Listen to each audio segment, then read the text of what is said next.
Maybe I'm getting too emotional. That's exactly what they say you ain't supposed to do. Suppress your feelings, never talk about your pain. Can't appreciate the sun without acknowledging it rains, right? That's right. So this a moment of clarity. And make sure you always protect your energy. You stay focused and your life gon' be lit. And you are now rocking with Celeste, the therapist. Let's go. Hi, am I frozen? I was frozen for a second. Hold on, let me see. I think I'm frozen. Hold on.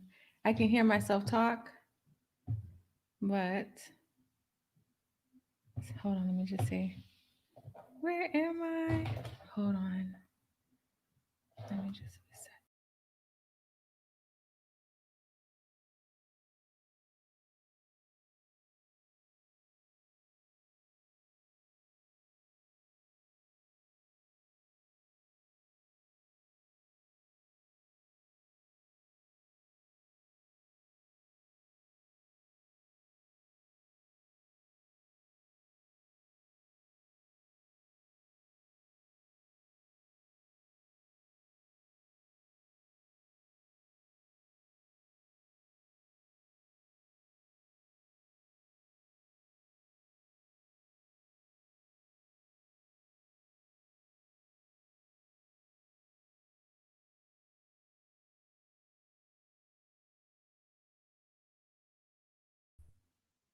All right, I'm back.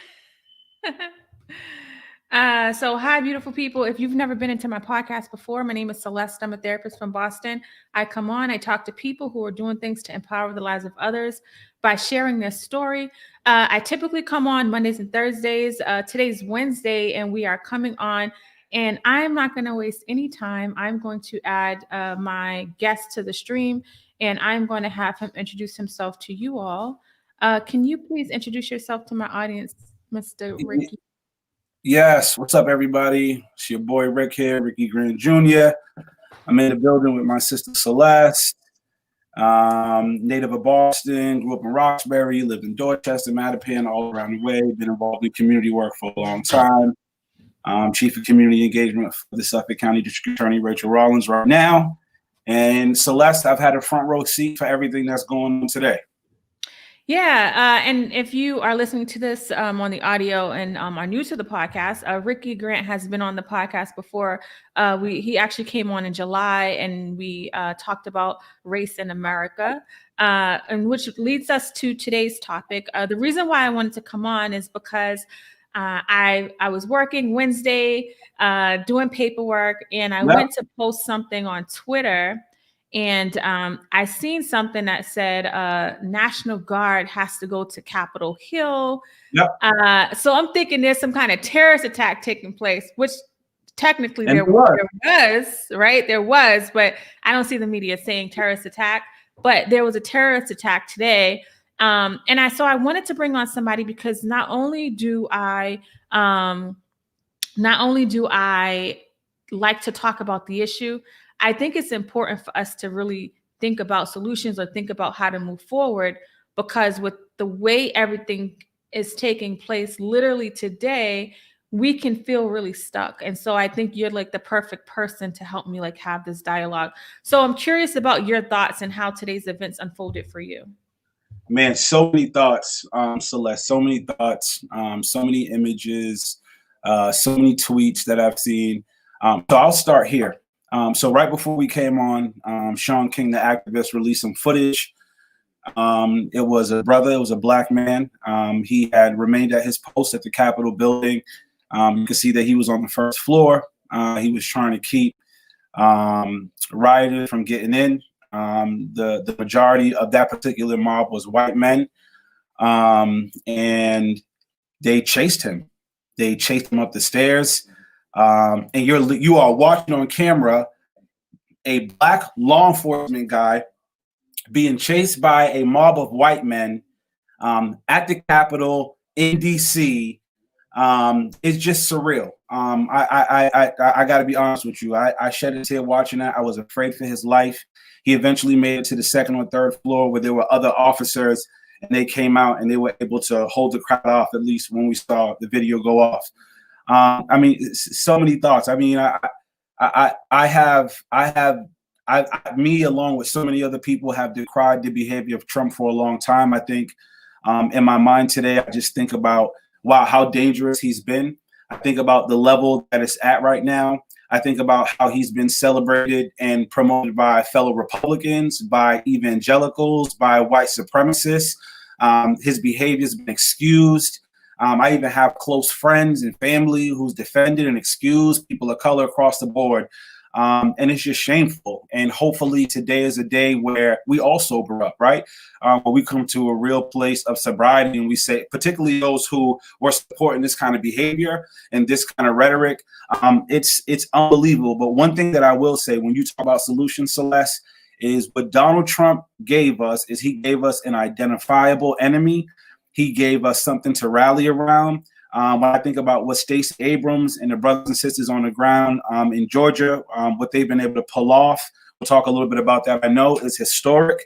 And so Trump continues to, even with all of his hateful and venomous attempts, continues to be a rallying point, not only for Black people, but for people in this country who are about liberty and equity for all people. I am partly saddened. My heart is a little bit broken. But at the same time, too, encouraged and empowered because in the midst of all of this, we're still making movement.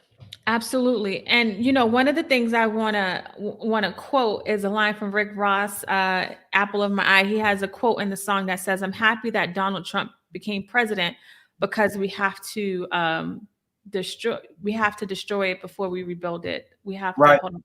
Let me get the correct line because I don't want to misquote it the wrong way. That was something, Rick Ross is not somebody that typically talks about politics in his lyrics, but I looked at that as a silver lining because I think we need a silver lining right now. And I think about how much many people have been in denial. So the exact quote is, "I'm happy Donald Trump became the president because we have to destroy it before we elevate." And I think that what we've seen over the last 4 years has been America, like what America has been built upon and what it's always been, in the systems, right? The way laws have been written, you wouldn't know that the systems were not built for us, specifically Black people. Trump being in office, he literally has represented everything that has always gone on. A lot of people have known it. I was not, unfortunately, one of those people that has always been self-aware of what's been going on in America. But I do believe that, today was one of those days where you cannot say you don't know. You can't unsee what you've seen take place today. Do you think that's accurate? So here's what's scary about it, Celeste. I think that today is just another crumb in a sequence of crumbs that has been dropped from behind Trump, crumbs of destruction. I just feel like this is another one. I do feel like I'm sure for a lot of people this feels like a climax, but I think George Floyd felt like a climax. I think his silence around that felt like a climax. I think Breonna's death felt like a climax. So this comes in the long line, particularly for Black people, of events and situations where we're like, oh my God, I can't believe it. There's a photo that I saw earlier. It's a white man. He's sitting in the Speaker of the House, Nancy Pelosi's office. And he takes a picture and he leaves her a note saying, "We will not back down." He even takes a piece of mail out of her office and he is photographed with the photo in his hand. Someone had tweeted it out and said, man, he was able to get through the armed guards, get into the Capitol, sit in her office, take a piece of mail, and walk out safely. The thing that I'm probably most astonished about, and not astonished because I'm surprised, but astonished because of the reality of white privilege and racism is there's video, Celeste, of the cops literally opening the gates. Right. So when these rioters became belligerent, right, when this Black Lives Matter, what we've seen in the past is gas them, rubber shooting them, whatever you got to do. Right. Even when there were protesters outside the White House, when Trump came out, they gassed those people. Today, no gas, no rubber bullets, no nothing. that was the thing for me and the thing that I hope, right? So with the people that have been supporting Trump, right? I think you've had a million awakening moments. But I hope that if you haven't awoken yet, that this is another moment where you got to say to yourself, listen, what he's producing, right? Even Jesus said you can tell a tree by its fruit. What he is producing is chaos, right? And I've been saying for months that he is an agent of chaos. And when people are so emboldened, when white men, right, and white people are so emboldened as to rush the Capitol, right? There's another scene, Celeste, where there's a couple of white guys and they break a window and they climb through the window into the Capitol. And it just had me thinking about the coverage of Black Lives Matter. It had me thinking about the coverage around Antifa and BLM and why you guys burning things and breaking things. And we talking about Macy's and TJ Maxx downtown and different things. And we don't even have confirmed that those were Black Lives Matter people. We know that they were literally agitators coming into the hood and actually breaking things and setting things on fire. Today, we have actual footage of Trump supporters breaking property at the Capitol, climbing in. We've heard about a woman who was shot in the chest who's died. We don't know what the circumstances are behind that. But of all that has happened this summer, Celeste, around BLM, around all that has happened, there's been no BLM people who've shot people or nothing like that. So this is unbelievable. The white privilege is unbelievable. It's incredible. The white privilege of what's going on today. And then what's so sad is when Trump was asked to make a statement to calm things down, he did put out a tweet, said, hey, please go home and please be peaceful. But I said, this is like lighting a house on fire and then asking for a cup of water to be brought to put it out. You sent them down there. You encouraged them to go. They descended on the Capitol. You had congressmen and women hiding under their chairs. There's another photo, Celeste. There's 3 armed security guards that they put some kind of dresser in front of the chamber's door, and they have guns pointed at it so people can't get in. That's what happened today. In America, in the Capitol, not Saudi Arabia, not Iraq, not Iran, not in the Middle East, in America today, that's what happened. And then on top of that, you got Black people who won't abandon their posts on the inside, who are trying to keep people safe. And a Black man almost loses his life on the inside doing that. So terrible day for America. But just another example of his brazen behavior and the fact that he's an agent of chaos. Yeah, and for people listening, one of the things, and I'm trying to hold back tears as I think about this, one of the things that has really, like, I'm struggling with is people like Trayvon Martin, Eric Garner, so many different people. The autistic kid who was killed by police when he was just walking home. Yep. So many unarmed, Breonna Taylor, right, that you've mentioned earlier. So many people that have literally died from doing absolutely nothing wrong. And then the people that support the way that they've died, right? If they weren't selling cigarettes, right? If they just had listened, if they listened to Zimmerman, when, all of these things, the Tamar Rice, right? The list unfortunately goes on. And we have all of these things take place. And then for us as Black people to watch this take place, it's a bit of confusion. And I think about my ancestors, like, this is nothing compared to what they've witnessed years ago, and how much of contradictory that takes place in what we are seeing today. How does that make you feel when you think about the way that this country has been ran as a Black man? So I'm gonna tell you, Celeste, my heart is broken. And when I let me just be clear. I'm glad no one got hurt today. I'm glad no one got hurt today who descended on the Capitol. But you know what broke my heart as I watched that? I thought about Eric Garner. And I thought about him selling Lucy's outside of a bodega and dying. He was so threatening as a stationary Black man selling loose cigarettes that they choked him to death. There was no de-escalation tactics. They just removed thousands of people off of the Capitol Garden, and Eric Garner died. Right? Then I think about Rayshard Brooks. Rashad Brooks, right? Even though we know he got into a tussle with the taser, right? After being questioned by this officer, unjustly, I might add, we see him running in the opposite direction. In the opposite direction, Celeste. And we hear bang, bang, bang. But they just moved the whole mob of thousands of Trump supporters off the Capitol that was broken into, where someone was killed on the inside with no issue.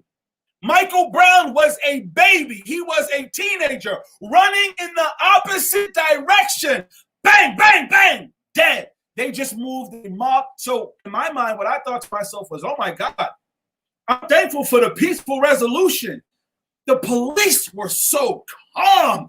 Even as they pushed the crowd back, they were so calm. And all I thought to myself was, man, I wish Rashad and Michael and Eric could have got that same level of decency, could have got that same level of de-escalation alternative than dying, right? So today for me was so brazen. It was like spit in my face because it was like Black existence. That's what y'all get. Because when we protested George Floyd, this group that was out there protesting today, Celeste, they was the ones on our social media posts saying, what you whining about? What you complaining about? What you crying about? Law enforcement is good to go. And then you lose a just legal election.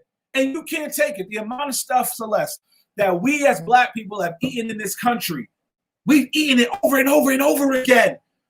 Listen, when they was hosing us during the civil rights movement and sicking the dogs on us and dragging us, they was dragging Black people out the restaurants and beating them and slapping around. We had to have composure. See, when they stole the election from Stacey Abrams, we had to have composure. Listen, MLK had to wait until he was in a room with President Lyndon Johnson to try to advocate on something that was our right because God made us, our civil rights. We had to fight for that, but we had to always keep our composure.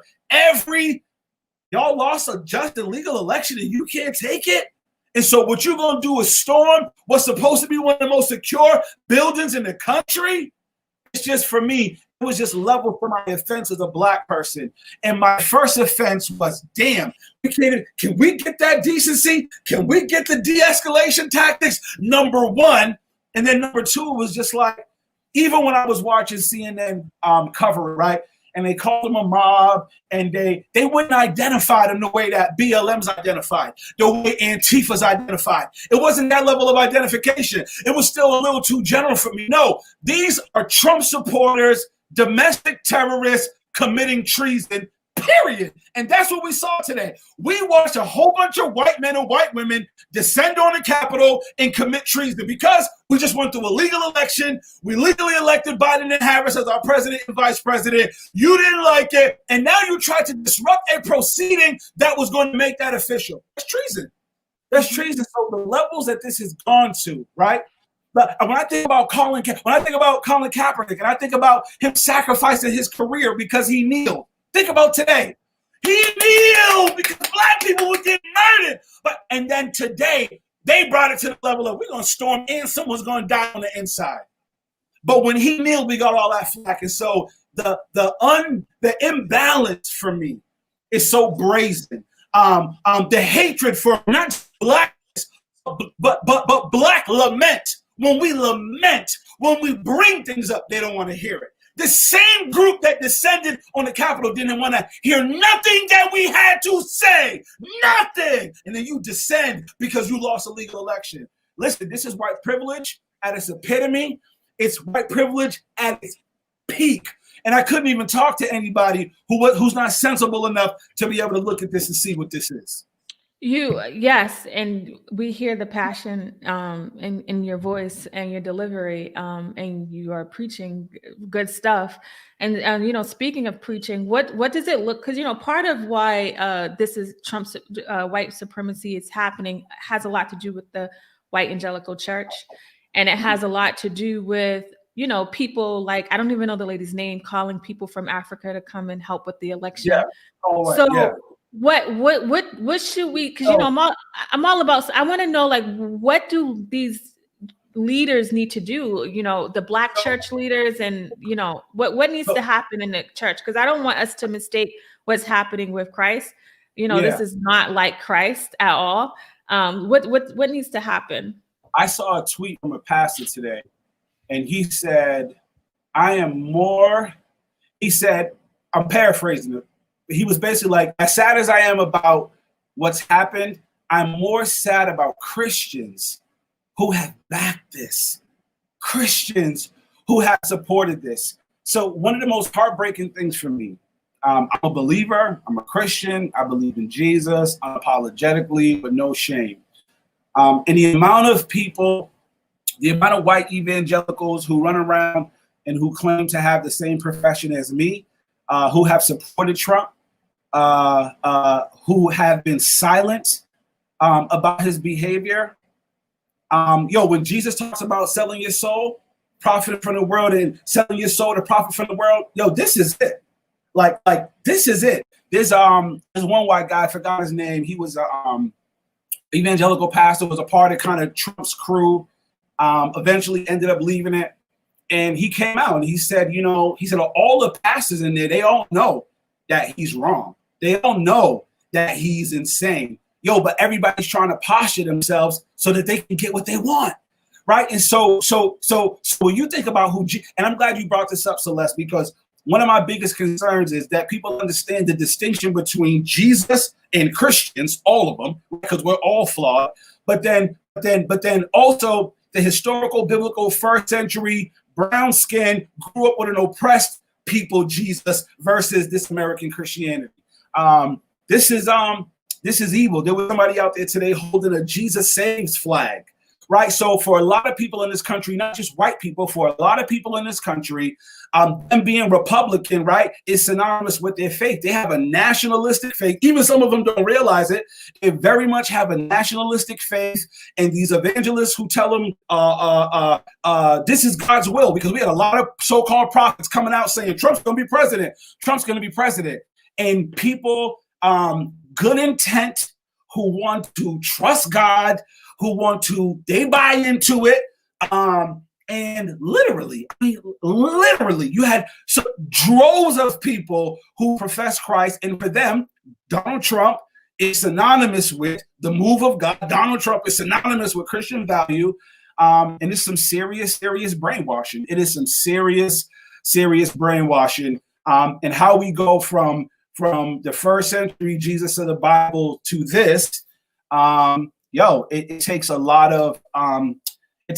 of deforming. And what's happened over church history is a lot of deforming, a lot of breaking away from Jesus, right, and a lot of breaking into a whole bunch of other things, right, that really is my ambition and my agenda, and I just kind of throw God on the surface of it to make it seem noble. But this is about power and control. The problem that a lot of people are having in this country is equity. The problem that a lot of people are having in this country is that you see black women coming to power in droves. You see black men coming to power. Let me just say something right now. Let me just shout out, right, the new senator, one of the new senators in Georgia, Senator Warnock, okay, Morehouse grad. Let me just lift him up. This black man, right, one of the few black people who've ever been a U.S. senator in this country. I just got to lift him up. He won last night. And let me lift up the other Democrat, Senator Ossoff, who is also going to be. So we won both slots.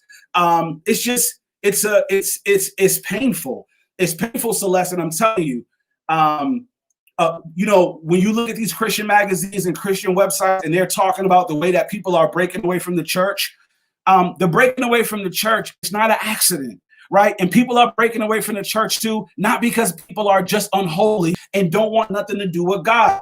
This kind of hypocrisy, we can't deal with it anymore. And for a lot of people, they feel like, if this is what Christendom is, I don't want no part of it. I could go be a part of another movement that really cares about people. So it's really sick. It's really sad. And then Paula White was.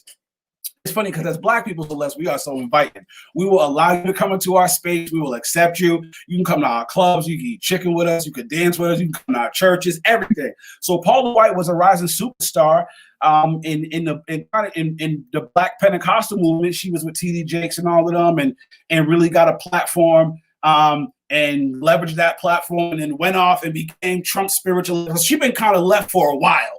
But right, a couple of weeks ago, she's praying for Trump along with a lot of these other evangelicals. She's praying that angels will come from Africa to Africa and South America, right? So you want some black angels and some Hispanic angels to come and support Trump, even though he really don't want nothing to do with us, but fine. It's just been madness. I want this nightmare to end. I want it to be over. Hopefully, the Senate tonight will get through their vote and we can move on to something else until January 20th. Yes, that's good. But what so it's, I hear you about the way things have transpired, but what do you want to hear from all of these people that have, like, what do you think they should say? Because I think people should renounce Trump. I think that it's easy now. He's just made it so easy.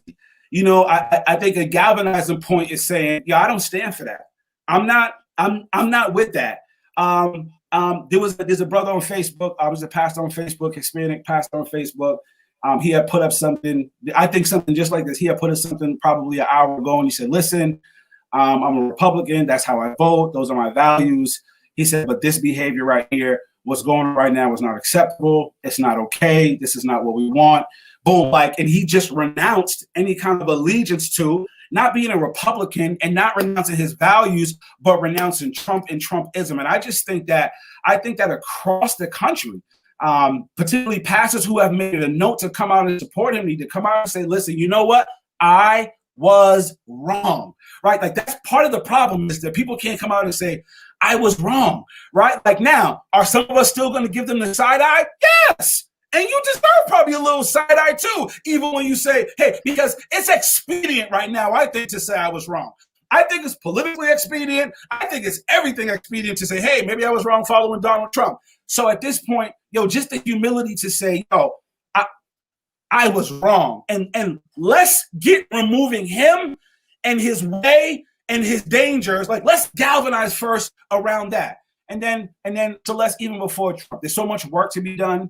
There's so many, just within the church. There's a lot of conversations to be had when you look at the SBC, the Southern Baptist Conference, and you look at some of the things that are going on in the SBC and black pastors, prominent black ministers who've walked away from that tradition because they just, it's almost like you can't accept the fullness of black humans. And then when we decry stuff, that doesn't line up biblically and spiritually, and we're not gonna, and you got pastors who are like, you know what?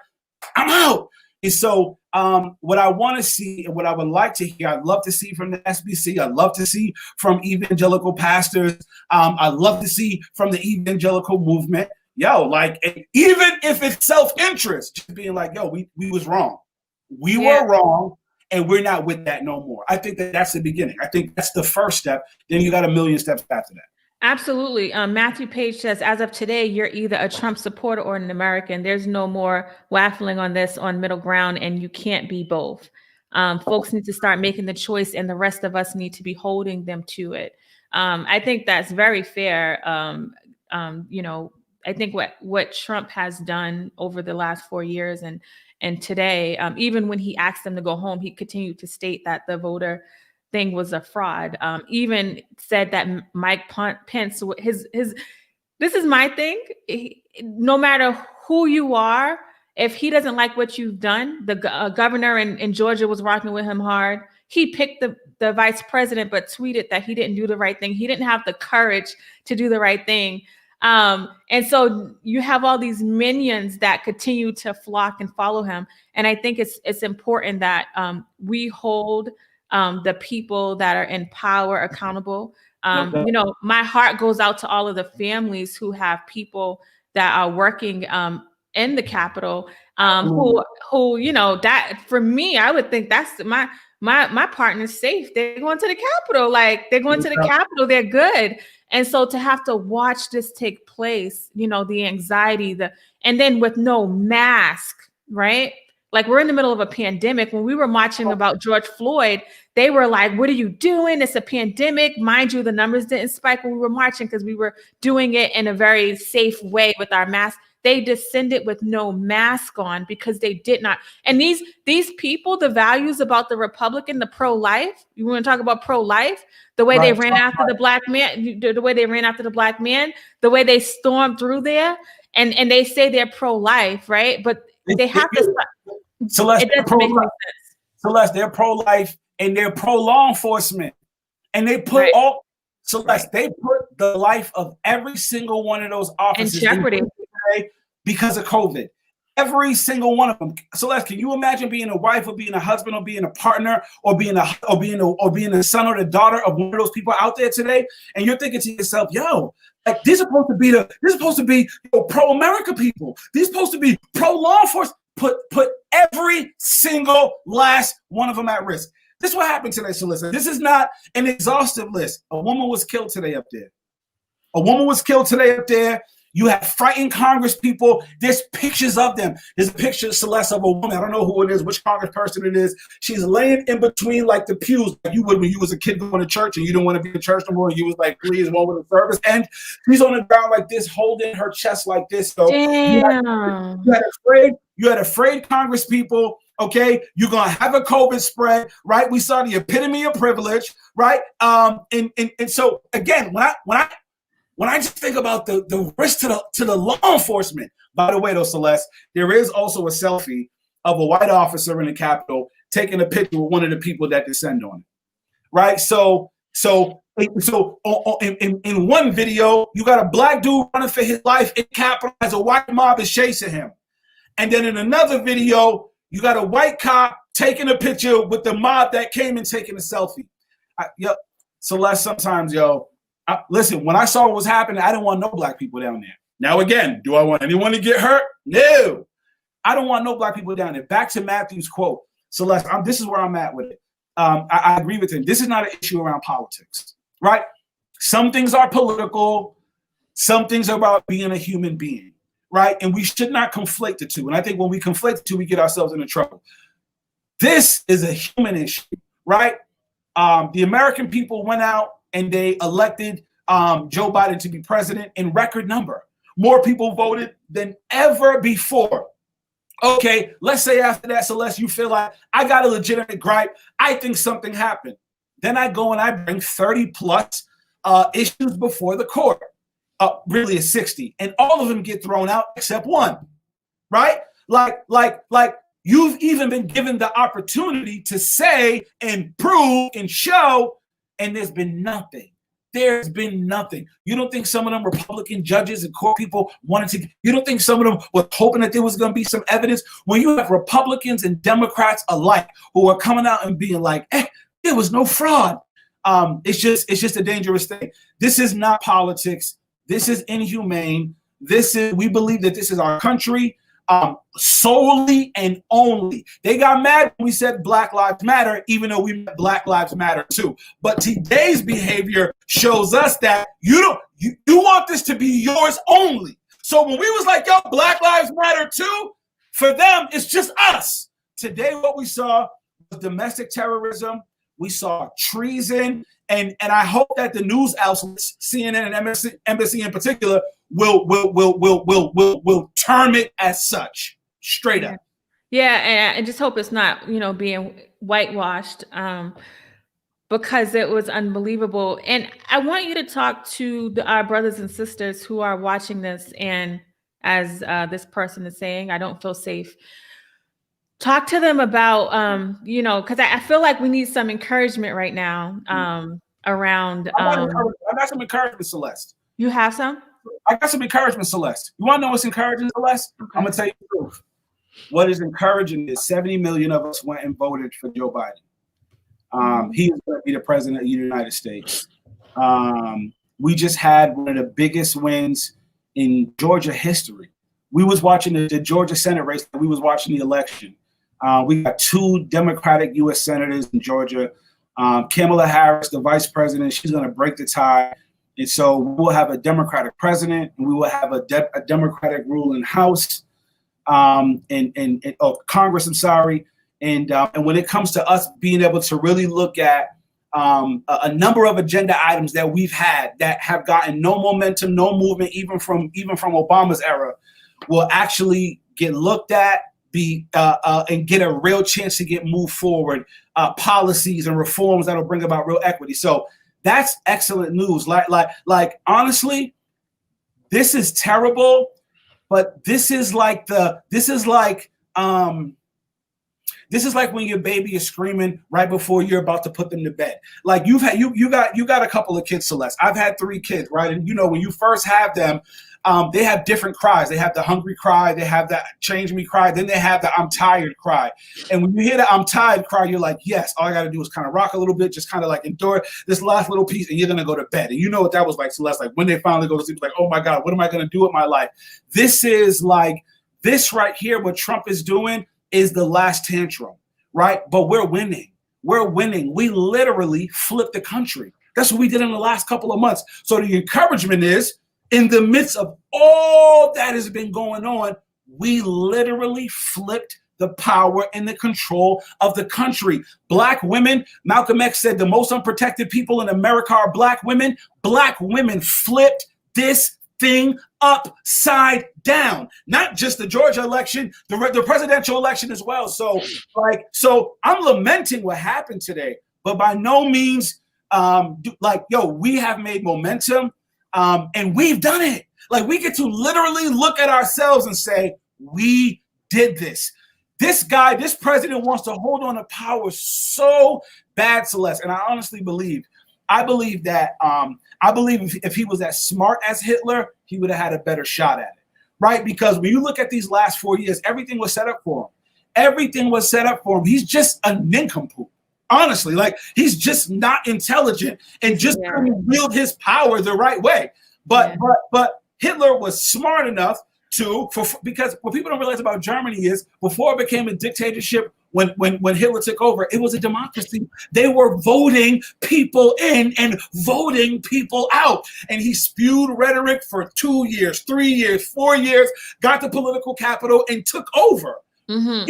He's just an idiot and couldn't. Yeah, he's literally. Right? And he failed. But we are to be hopeful because in the midst of all of this, we flipped the country. We flipped the country. And a lot of people say, yo, why come Obama didn't do more for black people? But when you are a Democratic president with a Republican-led Congress, there's a lot you're not going to get done. Like, we don't realize that. Like a lot of the stuff you're trying to put forward, they got to okay it. And when you don't have the majority there, it don't get okay. So this right here, this is monumental for us right here. Yes. To have a Democratic president, to have a Democratic-led Congress is listen, don't let that look. Do not let today rain on your parade. Well, Ricky, we'll see some amazing things. Yeah, and I want to thank you, Toy, for putting up Stacey Abrams' tweet because it's in alignment with what Ricky just said. While today's this is a quote from Stacey Abrams. Thank you, Toy. While today's terrible display of terror and meaningless shakes us, let's remember Ossoff. Mm-hmm. I rock with Ossoff so hard. Jewish son of an immigrant and Reverend Warnock, first Black senator from Georgia, will join a Catholic POTUS and the first woman, Black and Indian VP in our nation's capital. God bless America. And Rochelle says, we are so much stronger when we work together. And the president wants us to divide. That's why his tantrum is still going on. But yeah, you literally just kind of said the same thing Stacey Abrams said today. And I think that we need to hear that because we can get so caught up in the images. Even I ain't gonna lie, like I got caught up. I had so much work to do. I didn't do nothing today because I'm like, I can't believe I'm watching this. And so I'm like, I got to talk to the people. And I think that, we have to work on kind of shifting our mindset and not allowing the negative to take over us. The people in the Capitol who we watched this and we're terrified. The people in that were in the building, the amount of mental health, the mental trauma that they're going to have to do, even though it's safe and they got control back, they're going to be dealing with this for the rest of their lives. Yep. Like these images are haunting us, and we weren't even in the same. So imagine being in a building. Encouragement, like talk about what's happened because we got to talk about it. But I also wanted to really help people work on kind of shifting their mindset so they're not just stuck on that. Does that make sense? Yeah, one thing you said too, Celeste, we've had so much conversation around doesn't a vote matter, right? So much conversation around does a vote matter. it matters. It matters because when we've been fought tooth and nail, right, to try to delegitimize the win that we have, and it has not worked. And one of the things I want to say to the audience too is our vote matters. It mattered. It matters. Last night it mattered. And I just think you're right, Celeste. We gotta kind of bask in this for a second because what Trump is doing, you're right, is trying to take attention away from the fact that we flipped the country on its head. We totally flipped the country on its head. I was sitting there last night, Celeste, watching CNN. I'm watching the votes roll in. I'm watching the Dems be up. Then I'm watching the Republicans come back. Then I'm watching at the end of the night. They're like, I think it was Caton County, one of the counties in Atlanta. It was like, yo, we waiting for the ballots from someone in Atlanta. Yo, Ossoff was down like over 100,000 at one point. 100,000 votes came in. Then he was on the homies' back. I'm watching it like it's a Super Bowl. I'm still excited, and we should be excited. And we just need to remember, like, wait a second. Yo, my vote mattered. My vote counted. When I went out there and I did that, a lot of us went out in the cold. A lot of us braved COVID and all of that. It's like, yo, our vote mattered. And as far as the people working at the Capitol, I'm just thankful that their brother made it out alive, Celeste, because when I was watching the footage, all I could think to myself was, man, I would be terrified. Mm-hmm. Like, Celeste, he's at the door, like, trying to keep them from coming in. But for these Trumpers, they feel like this is mine. Right? It's mine. You mean this is mine. This is my property. And now, Celeste, mind you, we've watched, not to go back on the dark road, but let me just say this real quick. Yo, we don't get too dark. Way less. That brother don't even pull his gun out, never. Mm-hmm. He don't even reach for it. Like, he don't even reach for it. He's backing up. There, and like, just what a scene. But I'm so glad that he's safe. I'm glad that really all of the employees that were up there, from the elected officials to the people that cleaned the building, that they got it safe today was very dangerous. Trump put all of their lives in dangerous. And the reason why I say, Celeste, that we should be excited is because Trump was not. It wasn't like Trump was for white people but against black people. Trump was for himself. He's always been for himself. He was for himself. And all those people that went out there today in support of him, because he put the battery in their back, the way that the old homies put the battery in the back of the little homies and sent them out with the hammer in their hand, he put their lives in danger. He put those officers' lives who had to respond to it in danger because of COVID. He put everybody inside's lives in danger. And so to know that we are at the end of this nightmare is something that we need to celebrate. And we just need to be resilient, have our resolve. And on January 20th, we will swear in a new president. Straight up. Yeah. We need to have some Zoom parties. Are there any promoters having any Zoom parties? Because January.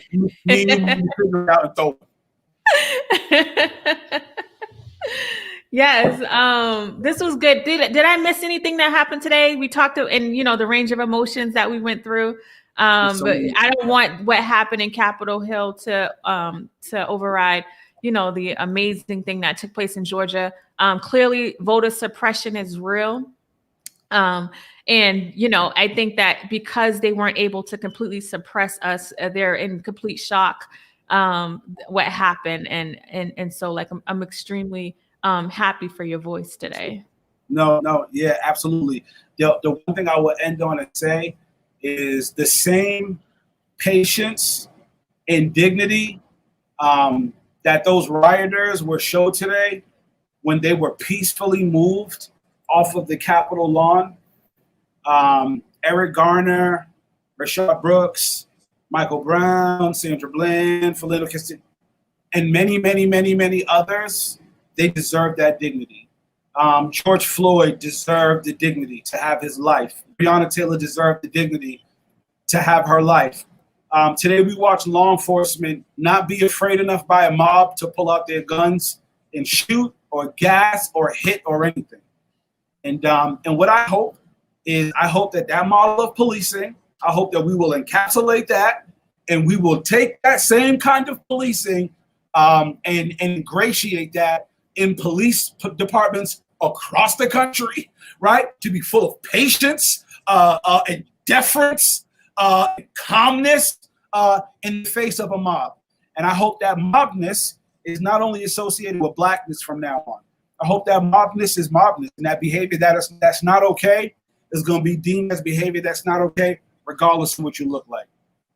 Amen to that. I love that. Me and my family went to a peaceful protest, and my son said, "Why do they all have those bats?" They were on standby with bats, and we literally just walked the streets, not Capitol Hill, the streets. So for people that have been confused by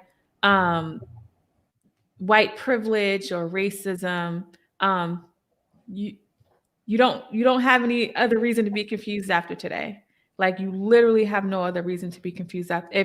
If you don't see it, that means you don't want to see it, because seeing it would mean you are going to be uncomfortable.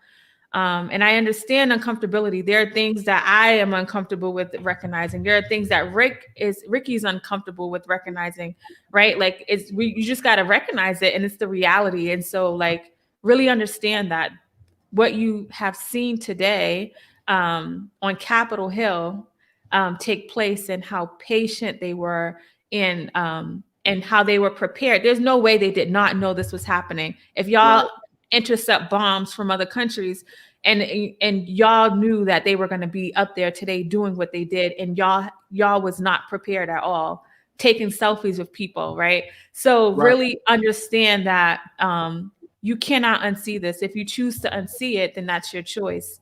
Does that make sense? Makes total sense. Yeah. Makes it that you just put the bow on it. Yeah. You put the bow on it. It's like Matt said earlier. You're either on board with being a human being, or you are subhuman and hateful. Period. Yep. And there's no in between. So people that may have struggled today, because y'all know I'm a therapist, and I have to give y'all some tools. I think it's important not to look at social media if you are triggered. With the good thing about cameras now is that we can see all the injustices taking place. But the hard thing about it is that it can be very traumatizing to see, like Ricky described, the Black man running from a mob of white people. Like, that's traumatizing. So when you find yourself traumatized, step away from the camera, step away from the phone, and start to feed your spirit, because you don't want to continue to feed it with the news and with all the negative energy. The tweet from Stacy was amazing. Really feed your spirit with something positive, because this stuff can consume you.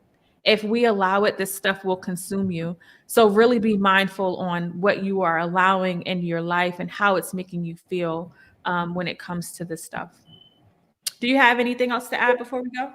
No, Celeste, I think that's great. I'm glad. I know that you usually do. What days and times, Celeste? Mondays and Thursdays at 8 p.m. Usually do Mondays and Thursdays at 8 p.m. No, but I'm glad you came on tonight. I'm glad you gave us an opportunity for everyone who may have tuned in late. At the beginning, we did get a chance to kind of talk about just the darkness of it, the difficulty of it. And then, Celeste, I feel like you got us into a space where we could talk about still being encouraged in light of it, and just being able to reflect on what we have done as citizens and as voters, what we've been able to do both in the general election and in the Senate race last night, that we have a lot to celebrate flipping the country. And that we can leave being alarmed about what happened today, but being encouraged and empowered by what we've done. Amen to that. Thank you so much for coming on super last minute. We love you. The people love you. I love you. I'm grateful for your encouraging words. Tell people how they can find you. Listen, so you can find me, RickyGrandJr.com. You see it coming to the hit me at RickyGrandJr.com. And you can absolutely find me from there. Everything's on there. My Instagram is at Ricky Grant Jr., Facebook, Ricky Grant Jr., Twitter, Ricky Grant Jr. All right. Thank you so much, Mr. Ricky Grant Jr. No doubt. Thanks a lot. That was awesome. Thank you guys for tuning in. I appreciate you. This is going to be on the audio podcast. So if you do listen to the podcast on audio, you'll catch it on there. I thank you. Hey, I haven't seen you in forever. Hi, beautiful. So thank you guys so much for tuning in. Anybody who's been rocking with me, like Heavenly Dew, you've been with me forever. Anytime things happen, I really think it's important for us to really think about it. I also think it's important for us to not allow this negative energy to consume us, because it will if we allow it, right? So really be mindful on everything that's taking place, and really guard your spirit, guard your spirit, guard your spirit. I love you guys. I'll be back on tomorrow. We have another guest tomorrow coming on. If you want to follow me, go to celestetherapist.com, and I'll Smile, every hug, every kiss, every touch, every person in my life that I care about and love. But wait, maybe I'm getting too emotional. That's exactly what they say you ain't supposed to do. Suppress your feelings, never talk about your pain. Can't appreciate the sun without acknowledging it rains, right? That's right. So this a moment of clarity, and make sure you always protect your energy. You stay focused and your life gon' be lit. And you are now rocking with Celeste Therapist.